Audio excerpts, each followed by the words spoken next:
Good morning, everyone. It is Thursday. Look at that. This is one of my favorite days of the week.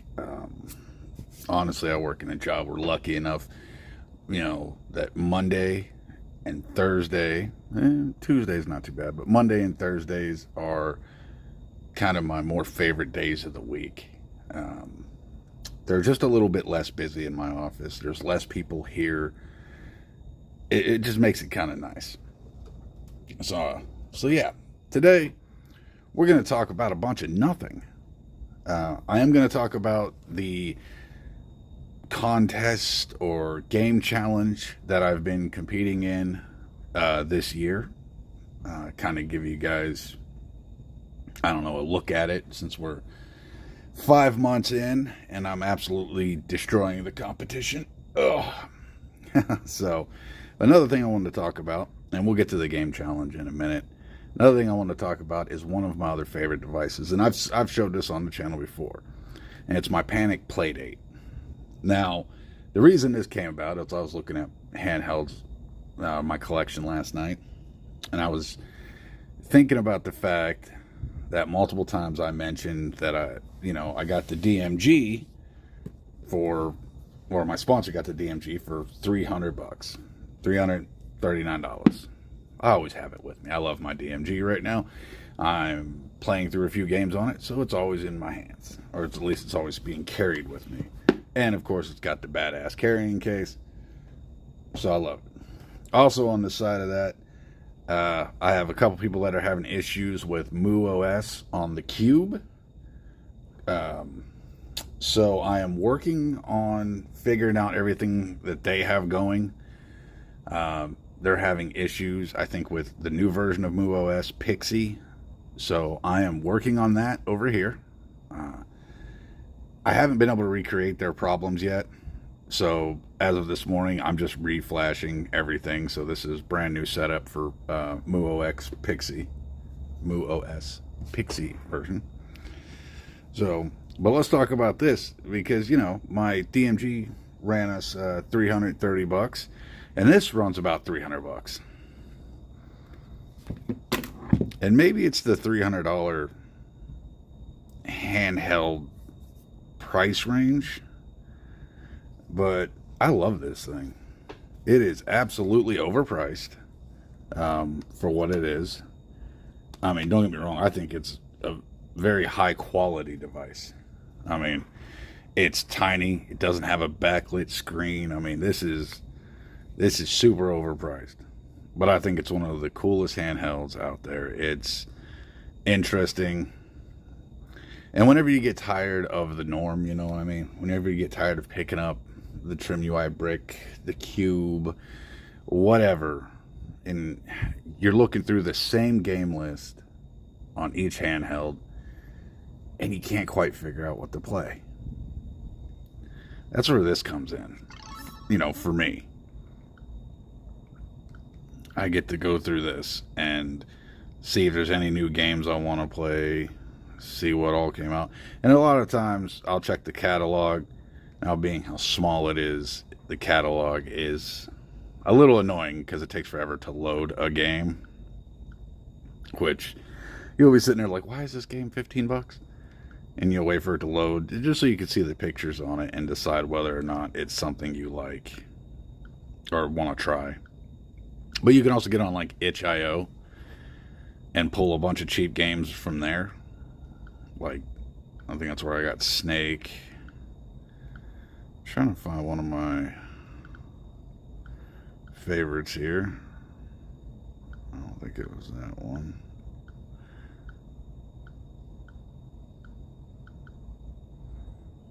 That's it. Undertale. Is that what that was? Something.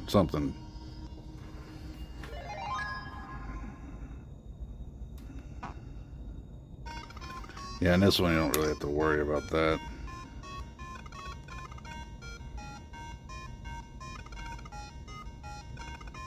That's right. I'm pretty far in this.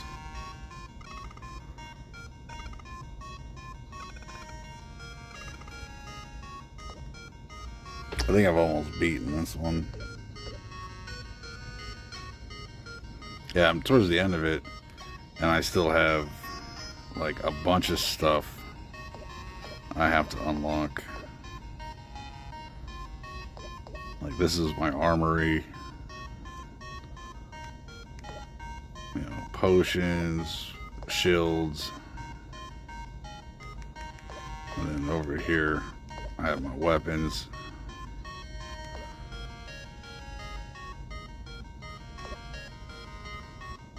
Three to 6.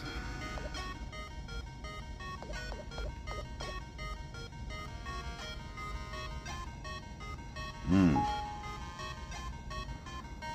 30% chance to double my attack. Let's try it.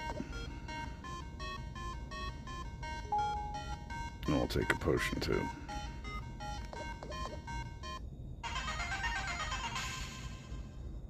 Yeah. There's other places I can go. There's other maps and other doors. I just chose this one. I don't quite remember how to play this game. It's been a little bit. I'm sorry.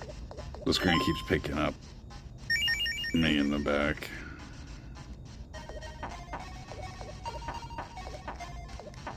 I know there was ways to...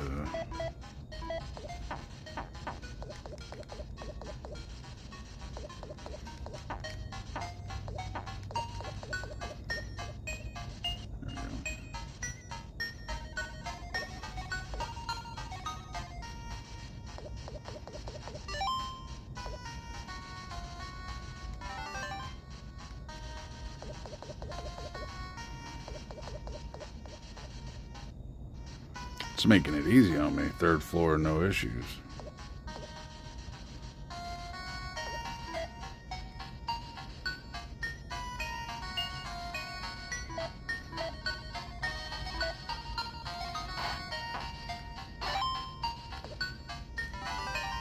We got a torch.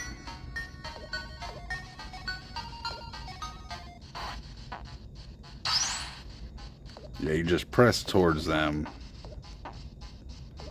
and you attack that way. I can't ever remember what it was that shows.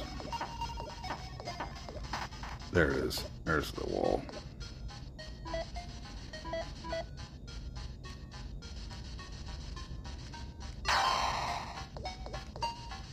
Spells are really handy, being able to cast that from afar.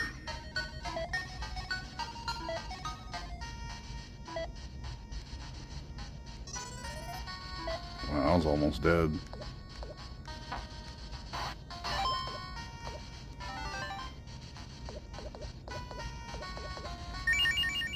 Once I collect the 7 orbs I need, it'll open up a portal for me to leave. But we're not going to stay on this one. Let's go home. So yeah, still one of my favorites. I know someone's bound to be like, why is there something playing in the background? That's because I'm currently playing Breath of Fire 4. And I headed out. And I meant to shut it off, but I ended up just like resetting it so now it's at the title. So I just left it sit there because I'm going to continue it here right after this video, actually. I'm a huge fan of Breath of Fire 3. Love that game. I've never played through 4. So I want to play through 4. I was actually going to do it on the Cube, and I picked up the Cube last night, and then I realized, wait a minute. The Cube is on my mind because people are having issues with the Cube and MooOS, so I'm not going to start it on there. I'm actually going to work on figuring out their issues so I can help them. So, one thing with the Panic Playdate is, in the time I've had it, I don't think...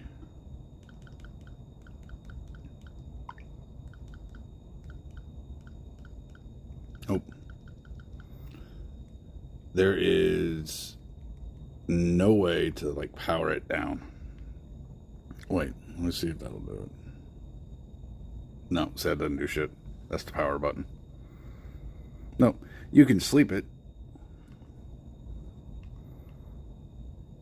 But that's it. So it'll just sit here and slowly drain out. That's the one thing I don't like about it. Other than that, build quality, games, the little crank feature. I think that's interesting, you know. We've been limited to a D-pad, face buttons, bumpers, triggers, shit like that for so long that it's kind of nice for a company to come out and be like, let's try out a different control scheme. Let's add something to it. And here we are. I'm not saying a crank was the way to go, but it's a start, man. It's something, you know what I mean? And I think that's where gaming needs to go. That's how we're going to advance. Everybody's focused on graphics. We're repeating the same games or making, the 14th, 15th game in a series. And I think we need to look at things like this, like a different control scheme. We need a different company to come out the woodwork with a console and controller or something with something we haven't thought of, some control scheme that will change the way we game and give us a whole nother choice. Because let's be real, you pick up a PlayStation, you pick up an Xbox, you're essentially holding the same damn controller. Okay? Different shaped. Xbox, you got the ABXY, and PlayStation, you got, X, circle, square, triangle. But essentially it's the same shit.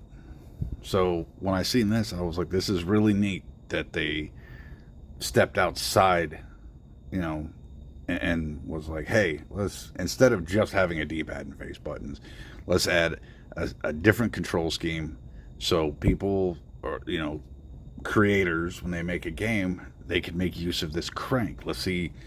And I'm sure at one point they're like, let's see what they come up with, how to use the crank. Naturally, the first thing you see is fishing games, right? And there's a bunch of those. But it's really neat to have that. I'm not saying I want to see this hanging off the side of a fucking Xbox controller. That's not what I'm saying. I'm saying this is where we need to start moving. This is what we need to think about to advance the gaming industry further or take it in a different direction instead of the same old, same old. And that's the reason, like retro gaming is still alive, because some of us it's the same shit. We get tired of the new games. And not that some of the new games aren't good, they are. But guys, we're in a battle royale, battle pass, early access era that drives me fucking crazy. Every game has a fucking battle pass. Every popular game is a battle royale game. And any other game you get is most of the time early access as an excuse to sell you a piece of shit that's unfinished. I'm not going to continue on this subject. You guys have heard me bitch about this before. And yeah, I get tired of it, Now, on to the game challenge. So what we've done is a few of us realize that we have all these handhelds. And one of the issues with people like, in this hobby community is you keep buying handhelds, but how often do you actually just sit and play on one? I mean, you might break out each one for 5-10 minutes, start a game, and be like, you know what, it might be better on the Cube. You know what, it might be better on a 34XX. Ooh, they got a new handheld coming out. You know what, I'm going to wait to play this because I think it'd be awesome to play it on that handheld. Then you get that handheld and you don't play that game. So we decided we're tired of starting and not finishing things. So this year we decided we're going to do just a friendly competition of games beaten in 2025. And I'm going to show you where we're at here. Okay? Here we are. Zoom in a little. So what you do is you just put the game, the date you beat the game, what device did you beat it on, the platform, the genre, and that will determine a point value. Okay? So older games from like Game Boy, Game Boy Color, and simple games like platformers. So like Mario on Game Boy is worth like very little points. But PlayStation 5, like, Xbox, whatever, like a RPG that's going to take you weeks and weeks to beat, that'll be worth more points. So, this is a buddy of mine. As you can tell, every few months he beats a game. He just recently added mobile, but it is what it is. He's working his way through it. Honestly, I thought he'd be my biggest competition, and I still do. even 5 months in, I bet you he at least comes up in second place. So let's go over. This is my son who's competing with us, my oldest. Let's see. Let's go back. So my buddy here, he's sitting at 30 points. My son is sitting at 92 points. He's working through some stuff. You can kind of see stuff he likes. He smashed out God of War 4 for this, got 12 points for that. I mean, all his points are 12 and 11. I mean, he's not planning that. He does just the games he want to play. Here's my wife's. She's sitting at 33 points, so just above my buddy, and 60 points lower than my son. So I think she's sitting second to last. Yeah. So 33, she's done a few games. She has started and got to the end of so many games. Like, in one day, if she sat down and finished each game, she would probably just skyrocket to second place. But she has an issue with finishing stuff. She gets to the end and then stops. Here's a coworker of mine. He's so far been my biggest competition. And me and him both have decided to start putting just a description of how we feel and kind of rating it. Yeah, that's just kind of how we started doing a rating system out of 10. And I'm not scrolling up with the camera, guys, because there's things I can't let you see on the screen, company related. But anyway, so you can see his scores, the games he beat, what he beat him on. He's not into the handheld scene. I have offered him handhelds to play on. He's had some sitting over at his desk that he's borrowed from me. He doesn't really play on them, so it is what it is, I guess. But he does have access to the same stuff I do and everybody else does, so he's perfectly capable of scoring a lot. He is sitting in second place currently at 136. And if you are reading through his descriptions or comments on games, there is a couple things in there that I went ahead and edited myself because I like to fuck with people. So I added a couple things under his descriptions. Anyway, here is mine. Currently sitting at 282 points. I am just decimating all. So, yeah, it is sickening. But I feel good looking at this because I have handhelds, and I always feel like, well, do I ever actually finish a game? Do I ever actually play through a fucking game? So that was the point of this, was getting us to do it. I mean, throughout the year, I would draw 5 games out of a hat, and be like, okay, I'm only playing these 5 games until I beat them, or these 8 games until I beat them. And normally I would do about 90% of that. I'd get like 7 of 8 done, 9 of 10 done before I stopped. This has made me see everything through. And as you can see, I got a good list of, different devices. From PC, Trim UI Brick, Retroid Pocket 5, a bunch of quick PC, RG300X, kicking it old school, more Trim UI Brick, Analog Pocket, beating it on my laptop, PC, the RGB20SX, 35XXH, a few 34XX, 40XXV, and the last one was a 28XX. So it also lets me know what handheld I'm favoring. So nothing from the DMG yet, because I'm playing bigger games on the DMG and they're taking a while to beat. Not that a bunch of these are short, they're not. But I don't know, there's a couple of you can see where I ran through and did like some quick beat 'em ups over here. Like right here in a row, I have Streets of Rage, Double Dragon Gaiden, Shredder's Revenge. Those 3 games alone, same day, done. Like, I ran through those at work, just smashed them out. So, and you'll see, like, it'll jump from bigger games to really quick, short, easy points. Like, look at this. Grimace's Birthday, Trim UI Break, Game Boy, 2 points. Like, it took 10 minutes to beat that game. But I just wanted to score a quick, easy 2-pointer. And there's no rules in the competition for what you can play. Like, you can't double up. I can't beat any of these games a second time and score points again. and only games beaten this year count, so you can't, like, and that only applied towards the beginning of the year, so I didn't want people to be like, well, I beat it on, like, New Year's.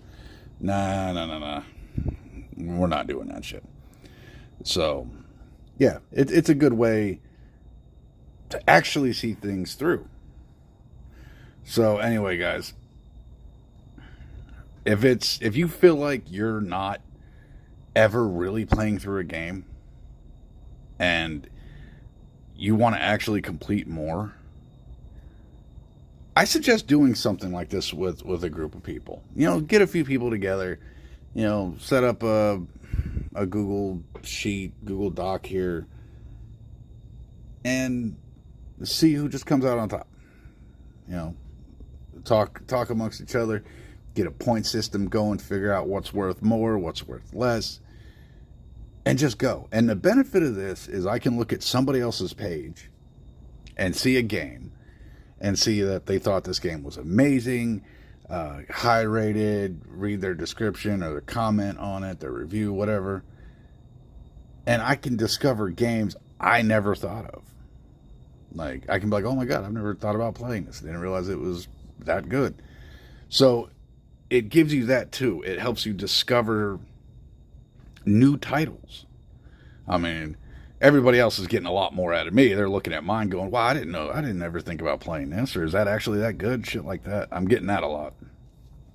But my coworker has started playing at least half of the games on my list because he was, didn't know anything about them. So anyway, guys, I know this video was just a bunch of bullshit, but I wanted it to be that. I wanted to just hang out and talk, I really did. Sometimes it's nice just to do that and not really have an agenda. I wanted to discuss my Playdate and the game challenge going on. And I mean, currently, guys, I'm sitting at 282 points. I want to break 300 points by the end of this month.